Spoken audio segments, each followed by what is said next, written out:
Larry Hartmann, thank you so much for coming out and being with us here at the Hall.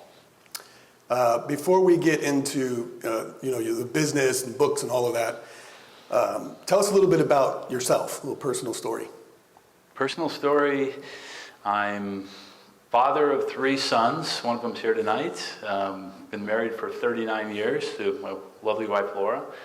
Grew up in California. She dragged me from the beaches of Newport Beach after we got married to New York. Oh, you were suffering in Newport. We were suffering in Newport.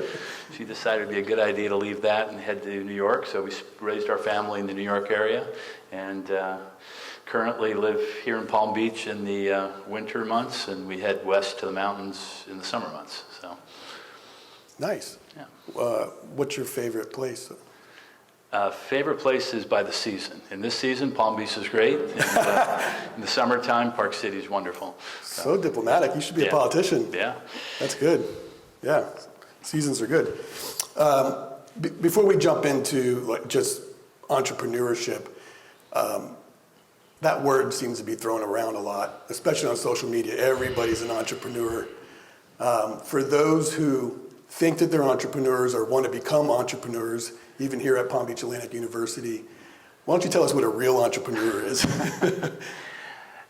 I mean, in my mind, an entrepreneur is someone who starts a business, grows a business, scales a business, turns it into something. So it's having the idea that you want to do something on your own, that you don't want to work for the big company. You want to start something, you have some thought, some idea, and you're able to figure out how to make it successful. So I think there's entrepreneurs that, again, probably all the ideas don't succeed, but, entrepreneurs are ones who will take the risk, try something, and give it a go. Yeah. I found it, you either have it or you don't. It seems to be innate, like people who are willing to take risks.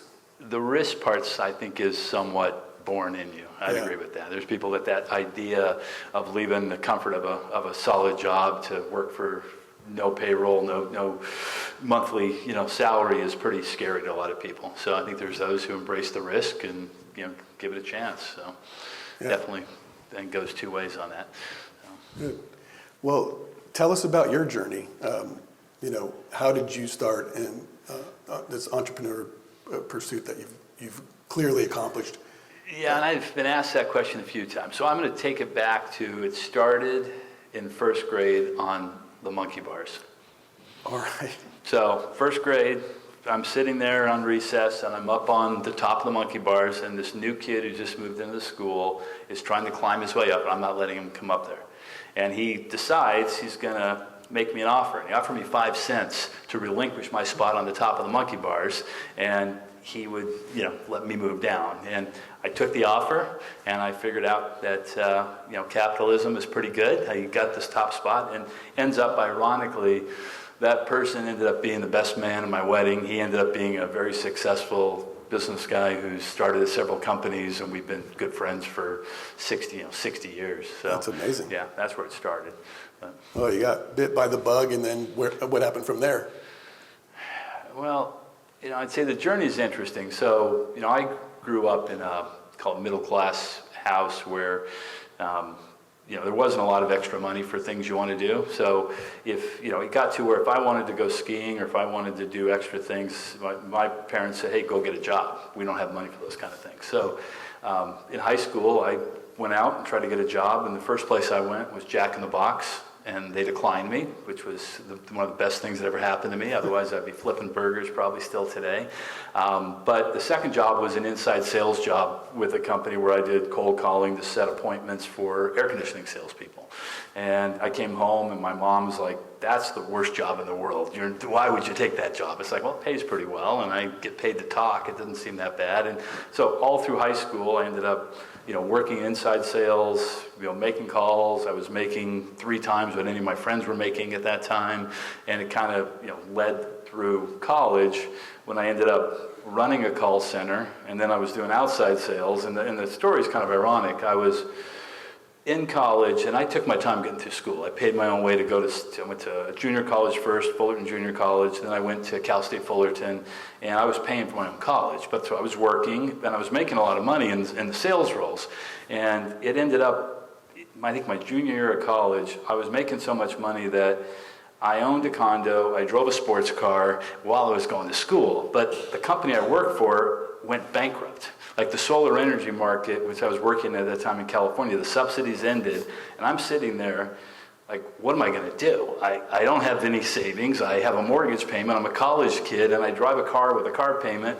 You know, what do you do? And so it's either, drop out of school, get a full-time job, but I ended up starting the first little business. We set up a distributor business where we sold solar energy systems with another distributor and ended up being really successful. So instead of, by necessity, I was forced to start a business.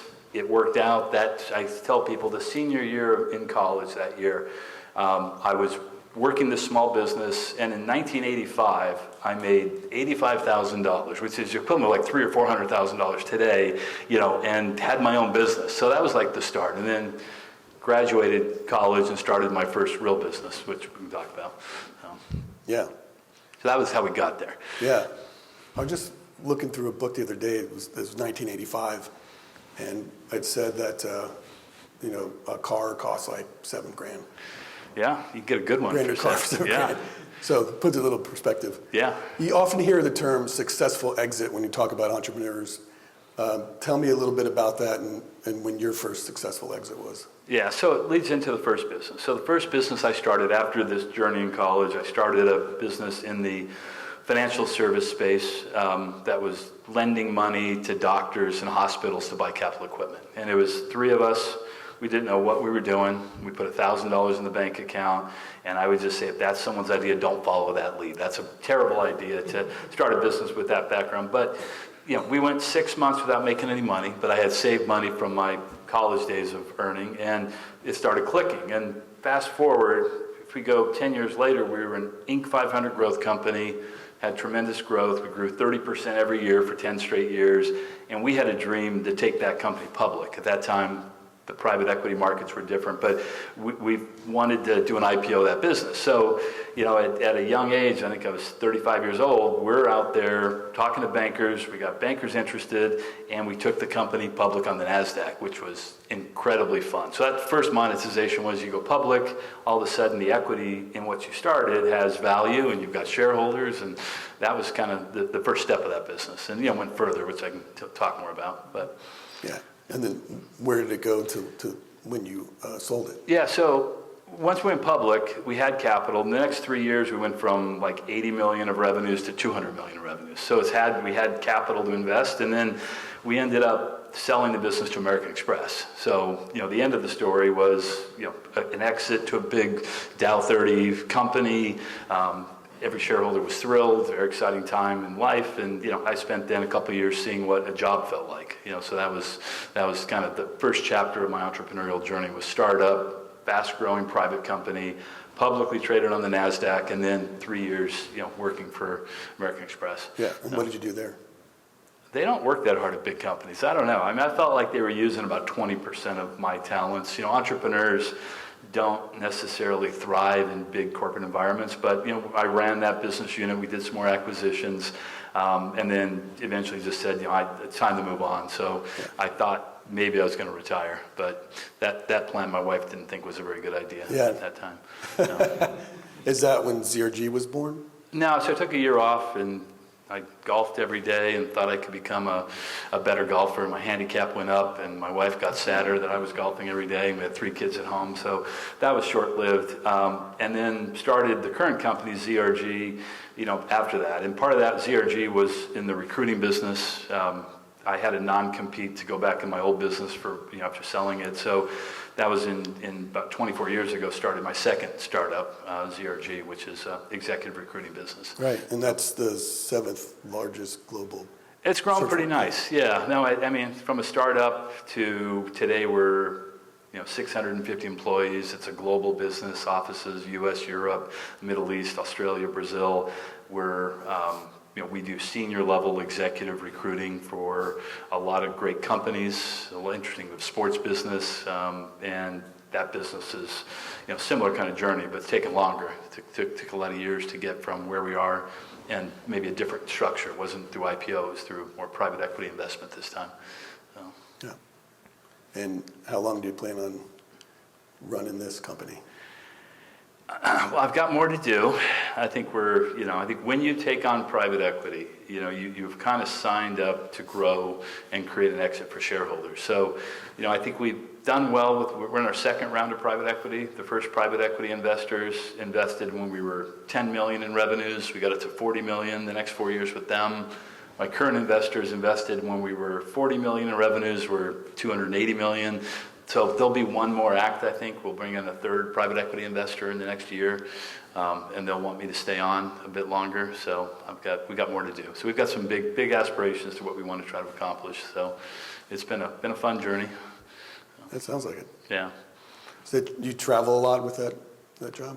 Yeah, I think, not terribly. I'll travel maybe a week, a month, and we'll pick some of the fun locations. So, it is interesting. Now, my first business was purely domestic. This business is global. So it's kind of interesting to see business dynamics in Germany and Dubai and, in Singapore and Brazil. So I think it's been fun to see how other regions operate, what are the nuances of running a business in those markets. So I think it's been really interesting. And we've got certainly more flags to plant in different parts of the world still to go.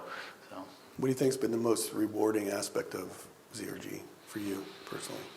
I just like to grow things. At the end of the day, I think I'm proud of the fact we've been able to take two businesses from nothing to something in two completely different industries. I think that's maybe a little bit rare that, a lot of people will do the same industry, sell it, and do it again in that industry because they know it. But, I kind of pivoted to a new industry and took a while to figure it out. So I'm proud of the fact we've been able to build two successful businesses, and the impact that we have on our employees. We're affecting today 650 lives. We're changing our employees' lives. We're affecting companies. We recruit senior level talent to organizations that need to make change. So the kind of stuff we're doing, like we did the recruitment for the NCAA to bring in their new president. NCAA, as you know, is in a mess with sports, so we did an extensive search. We brought in the sitting governor of Massachusetts, Charlie Baker, to help fix the NCAA. That's an example. We're just finishing up a search for Subway to do their CEO. It's a $17 billion food franchise in a little bit of trouble. The $5 footlongs ended up being a little too long or 2 foot or something, something probably not great about the program. So they need a new leader to come in to turn it around. We did work with Jeff Bezos and the Washington Post. We did their CEO search. Post is losing a lot of money every year, and while Jeff doesn't mind losing money, he didn't want to lose as much money, and he wanted to change a bit of how the Post was thinking about things. So we did that search. So the work is meaningful, and it's interesting to see so many different leaders impacting organizations. So it's been part of, I think, the fun of it is so many industries, so many different leaders, the impact we have on companies, on the lives of our employees that we serve as well. You mentioned what not to do for entrepreneurship. Don't start a business without experience and $1,000 in the bank. What would you say to somebody who's just starting their pursuit? Well, I think you have to kind of have the drive. You need an idea. And I always tell, and I'll speak sometimes to university students about entrepreneurship, and I say there's two kinds of entrepreneurs. There's those who invent amazing, cool ideas that are game-changing. You see them on Shark Tank, or you see them inventing some new tech thing. Then there's, and I'm not that person. What I am is someone who takes a boring business where people make money and make it a little better. So my first business was financial services lending.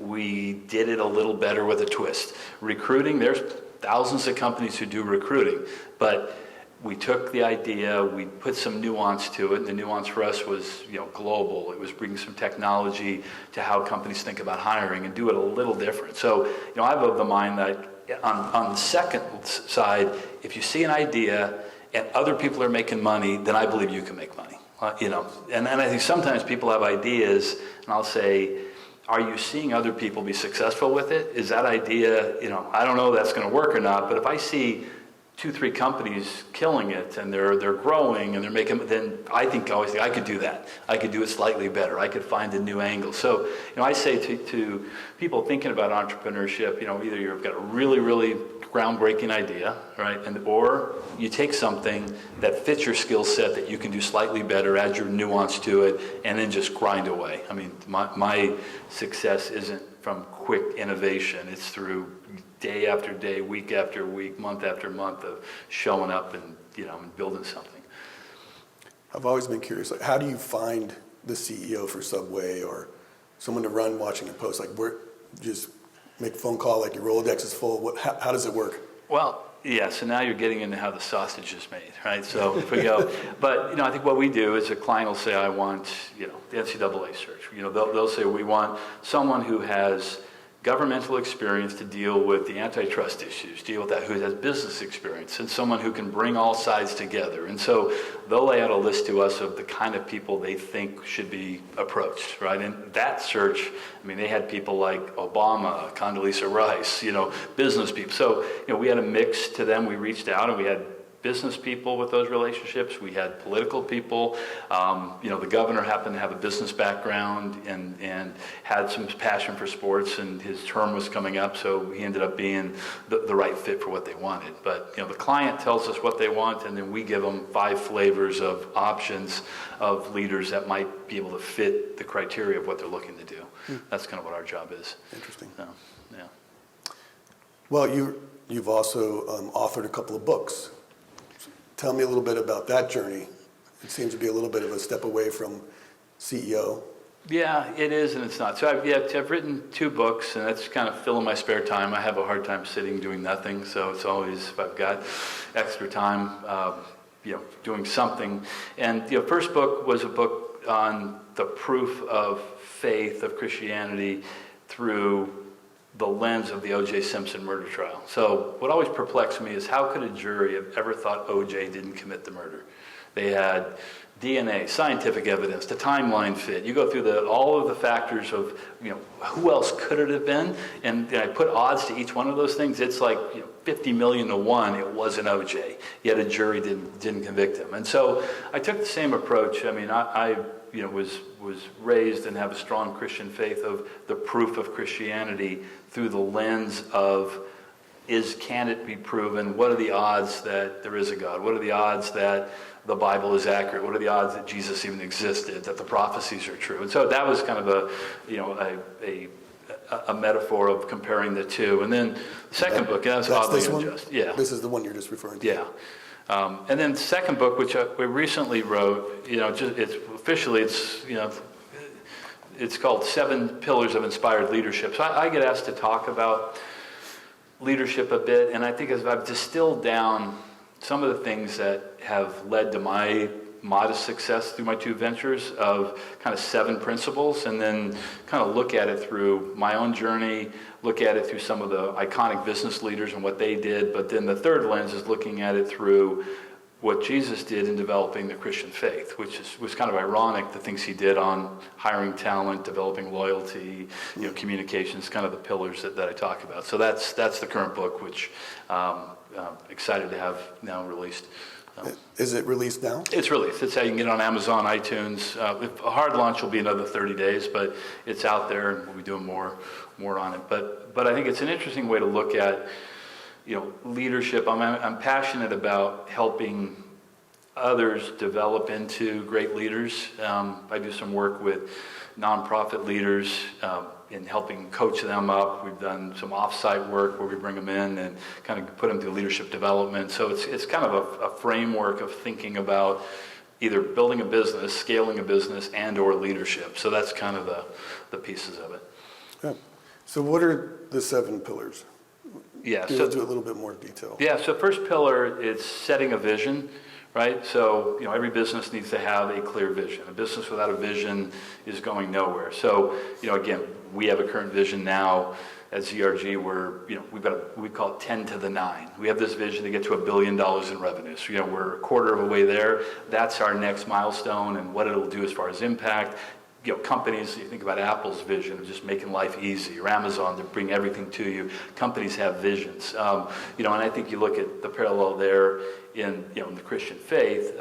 Jesus' vision was bringing new thinking to the old rules of the Old Testament. It was very simple. It was love God, love your neighbor. Those were the two greatest commandments that Jesus had. And he had a vision that was quite big that started, if you think about it, it was kind of a startup religion 2,000 years ago that was not very popular, that ends up today being, 3 billion people around the world follow that. So if you look at the growth and the teachings, it's pretty remarkable whether you buy into Christianity or Jesus or not. There's learnings from what he did. And so vision's one. The second one is just, and I think this is really a cornerstone of anybody who wants to be successful in business, is communicating to connect. So great. I say this when I talk to young college students, you can be the smartest person, but if you can't communicate, you're not going to get noticed, and the person who gets promoted is going to be the one who's a great communicator.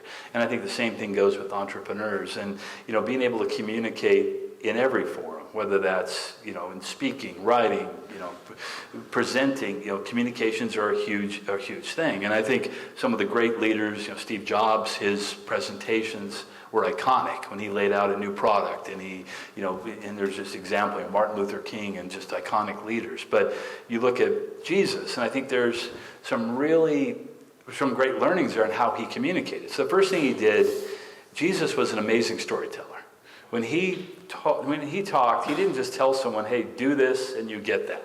Everything was a story. The two stories. Yeah, the prodigal son, which is a great story about the son who asks his father, "I want my inheritance now. Leave me. I want to go out and spend it all." And the son runs off. He goes away, wastes his money, ends up, penniless, eating with the pigs in a trough.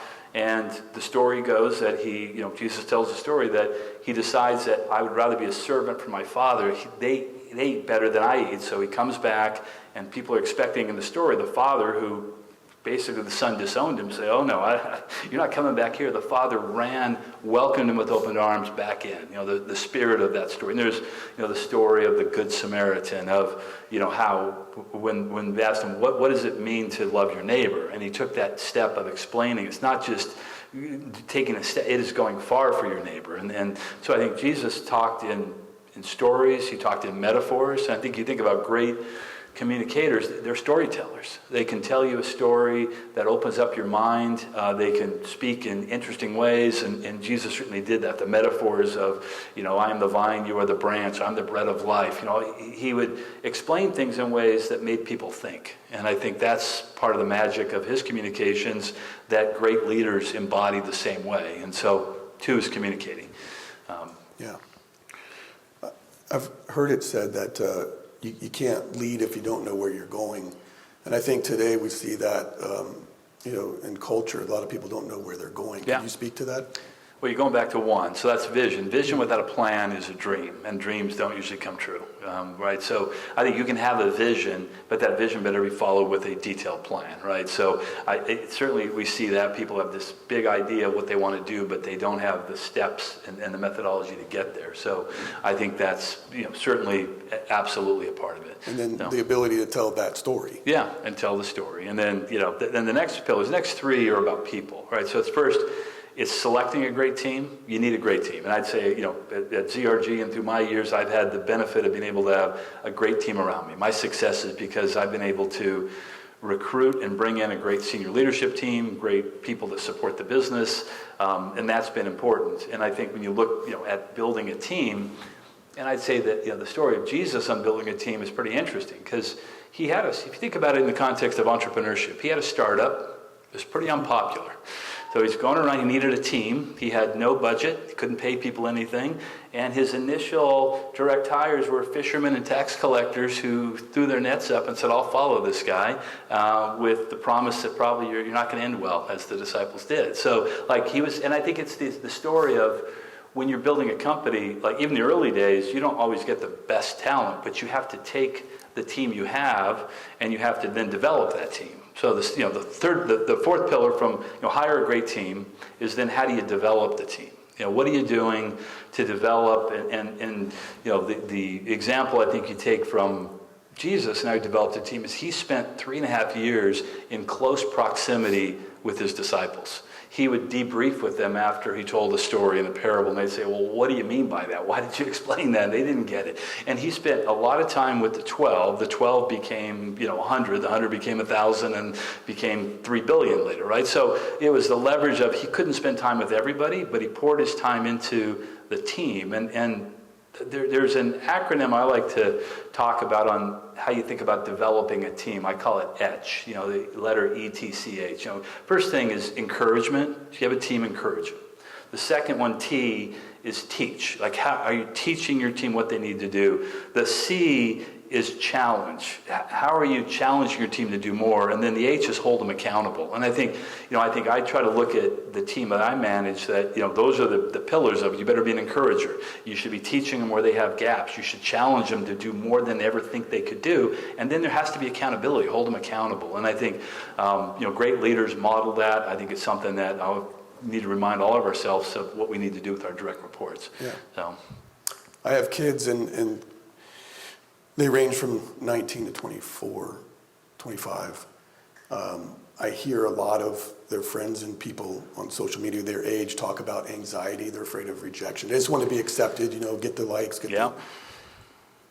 But your last pillar, I believe it's the last pillar, you talk about embracing the no to get to your yes or find your yes. So how do you get past that, so concerned about what everybody thinks, to embrace the no?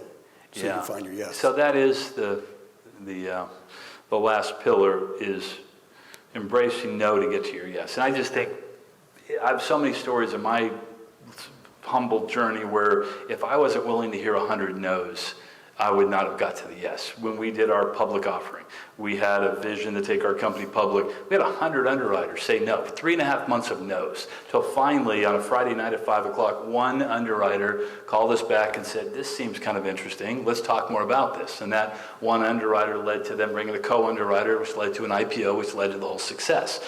Same thing happened when I raised private equity for ZRG. First round, I knew you're going to go through a lot of no's. This time it was, 3 or 4 yeses for 80 no's. But I think in everything you do, if you're doing something that's hard, you're going to get a lot of no's. And I think maybe for me, I was lucky that I sat there for 3 or 4 years in high school and college on the phone, numb to hearing no. Like it was to that point, people don't want to hear rejection. To me, it was just like I was getting paid to hear no to get to the yes. The yes was a big deal. So that was part of my DNA. It was always, to get to what I wanted to get to. If I stopped at 10 no's, you get nowhere. Like you're not going to get there. So I think some people, as they think about their journeys, they're not willing to pay the price for how many no's or how hard it's going to be to get to the yes that they want to get to. So I think it's an important pillar, especially for entrepreneurs. Clients say no. You have to go through a pipeline of 50 no's from clients to get your first yes, everything is that way. But I don't know that today, and I think I'm guilty of this with my own kids and raising them, is, we make it easy to say yes. They're not used to going through 100 no's to get what they want. And maybe, should have done that a little more. So they're tougher that way. Yeah. Well, I was going to ask you for some advice for the audience, but I think that's one good one. Yeah. If anybody's got kids or going to have kids. Yeah. I'm going to throw one out to you that we didn't talk about, but do you have a favorite quote or inspiration that you think of often when you're struggling through those no's? Well, not on the no's. I think I've got through that. The no's are part of the price to get to the yes, and if you believe the yes, then I'm good with that. But there is a quote I have on the conference room of our corporate office that I wrote on the whiteboard, and nobody will erase it. But one of the things I believe, and here's what the quote is. It's from General Patton, and it's a good plan today is better than a perfect plan tomorrow. And the way he says it is a good plan violently executed today is better than a perfect plan tomorrow. So I think people can be so hung up on getting things perfectly right that they get paralyzed to go execute what needs to get done. And I see that time and time again. You're 3-4 months into starting a business, they haven't thought about the fact that you need revenues and a customer, and that they want their website to be perfect. And in reality, it doesn't matter what's on page 7 of your website. It's just something someone clicks on. So I'd say that's probably one of my favorite quotes, encouraging people take action. Have a bias to take action, not to wait and get things perfect. Obviously, you have many gifts and talents, and you're using those for your company and for writing books. What else do you use your gifts and talents for in the bigger picture? Where do you want to go with that in the future? Yeah, I enjoy mentoring other younger people in their business career. So I find time. I usually have 1 or 2 or 3 people I'm mentoring. One of the things that my wife and I have done, which we really enjoy, is we've started something we call the 10X Leadership Institute, where we bring in nonprofit leaders for a 3-day summit where we fly them in, give them a 5-star experience at our expense, and we do half days of leadership training, and we just thank them for what they're doing. And so that's something we've done now for a couple of years, and it just feels good to, I think there's people in different sectors that don't get the financial rewards. If you're working in a nonprofit and you're sacrificing creating a net worth for yourself to make, for your cause. And so I enjoy giving back on helping people with leadership development. I've been lucky through the years. I've been to many, many conferences, seminars, trainings, paid for by companies or our own. But a nonprofit leader a lot of times has not had formal business training. And so I find that to be something that, is helpful and appreciated, and also just thanking them. So those kind of things, I think finding ways to take the talents that I have and just, I think I've been lucky and fortunate, and I think God's blessed, me in a way that I don't know, beyond what I deserve. So how can I give back and find ways to support other people on their journey? That's what I try to do. So that's great. Any parting words of advice? No, I just think, the world's hard. I think starting a business is hard. Business is hard. I think it's, I think there's, for young people coming up and out of school and into the workforce, it's not supposed to be easy. I always say, work, you don't always get to work in your passion and things that you love. Work is work. I always find that work provides the means to have a great life with what you want to do.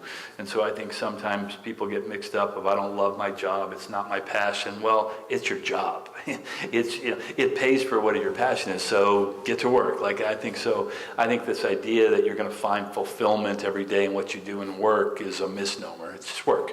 You can find fulfillment in a balanced life, and I think for me, that's what I strive to do, is to have this balance of, faith, work, family, and fun. And, that's the 4 that I always try to keep in some semblance of balance. And I love having fun. I love my family. Work is great. I've been fortunate there, and my faith is important. So I think it's trying to keep that balance. If I'm doing that, I think feels like it's, good day, good week, good month, if I can keep that in somewhat of balance.